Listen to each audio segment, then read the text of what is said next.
न्यायालय में चल रहे पुराने एट्रोसिटी मामले में दोष मुक्त होकर कोर्ट परिसर से बाहर निकले उप मुख्यमंत्री विजय शर्मा ने स्थानीय पत्रकारों से चर्चा करते हुए कहा कि आम गरीब लोगों का राशन कार्ड नहीं बन रहा था। आम जनता, गरीब लोग जिनकी जीविका राशन दुकान से मिलने वाली खाद्यान्न सामग्री से चलती है, ऐसे लोगों के लिए एक जनप्रतिनिधि की हैसियत से किसी ऑफिस में जाना और अधिकारियों से बात करना तत्कालीन भूपेश सरकार में अपराध हो गया था। राजनीतिक प्रतिद्वंदिता न बढ़ जाए, इसलिए तत्कालीन विधायक मोहम्मद अकबर इस तरह के हथकंडे अपनाते थे। लोगों को अलग अलग तरह से परेशान करना, प्रताड़ित करना, यही तो हुआ पिछले 5 वर्ष के कांग्रेस के कार्यकाल में। लेकिन अंत में सच्चाई की जीत होती है, इसलिए कहा गया है कि सत्यमेव जयते। ये शास्त्रोक्त कथन है, प्रमाणित है, देर से सही पर सत्य की जीत होती है।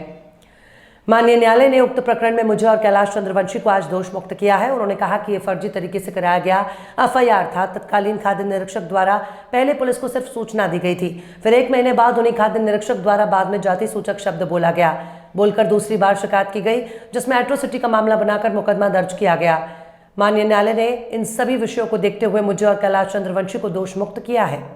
जी, आज वो जो मुझ पर और कैलाश चंद्रवंशी जी के ऊपर फर्जी एट्रोसिटी एक्ट की धाराएं लगाई गई थी, मुकदमा लगाया गया था, आज उस पर फैसला था और सेशन कोर्ट ने और एट्रोसिटी एक्ट के स्पेशल कोर्ट ने आज हम सबको, मुझे और कैलाश जी को दोष मुक्त किया है।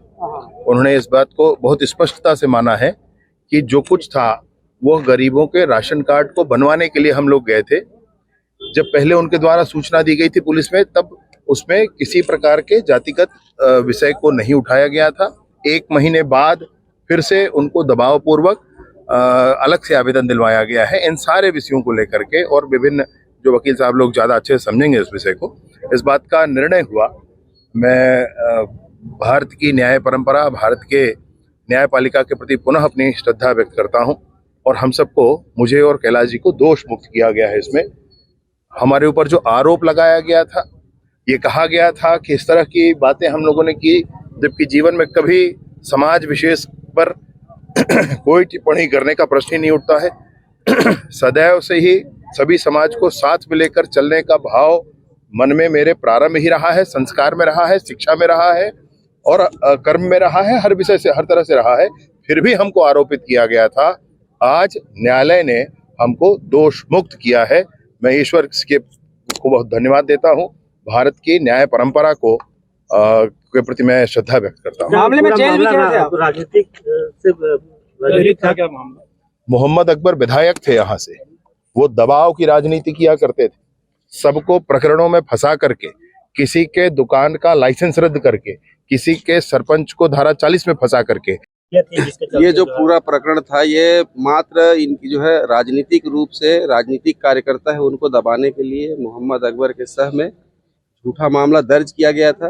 कवर्धा में जब भगवा ध्वज का कांड हुआ था, उसमें भी उस प्रकरण को दबाने के लिए ही कवर्धा की जनता ने जो है 1 माह का कर्फ्यू झेला। इसके लिए भी उस समय के तत्कालीन विधायक और मंत्री जो है जिम्मेदार थे। भगवा ध्वज के मामले में निर्दोष लोगों के खिलाफ मामला बना करके सबको जेल में डाल दिया गया था, लेकिन जो नामी लोग थे उनको भी नामजद उसमें मुलजिम बनाया गया था।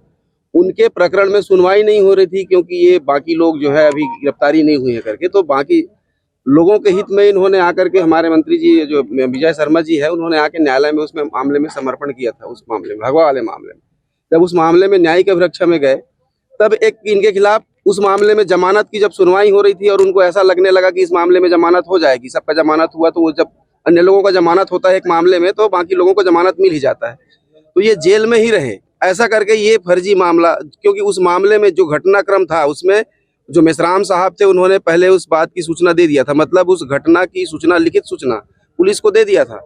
उसमें पुलिस ने कोई अपराध नहीं पाया था, लेकिन उस तथ्य को छुपा करके नया आवेदन दिए, और नए आवेदन में भी इस तथ्य का उल्लेख नहीं है कि पुराने इसी घटना के संबंध में उन्होंने आवेदन दिया था, तो वो फर्जी प्रकरण बना। न्यायालय में यही तथ्य आया था कि उन्होंने इस बात को भी स्वीकार किया है न्यायालय में कि उन्होंने तो 1 माह पहले जो आवेदन दिया था वही आवेदन था, बाकी कोई आवेदन नहीं था। ये आवेदन जो था, बाद का आवेदन उनसे या तो धोखा दे करके लिया गया था या दबावपूर्वक लिया गया था, और ये मामला पूरा फर्जी था, जिसमें कम से कम इनको 15 दिन तक के जेल में रहना पड़ा। और उस न्यायिक अभिरक्षा की अवधि में उस समय हमने भी ये कहा था कि बार बार इनको, ये कोई पहले का कोई नामी बदमाश हो या इनके खिलाफ बहुत सारे मामले हो या किसी मामले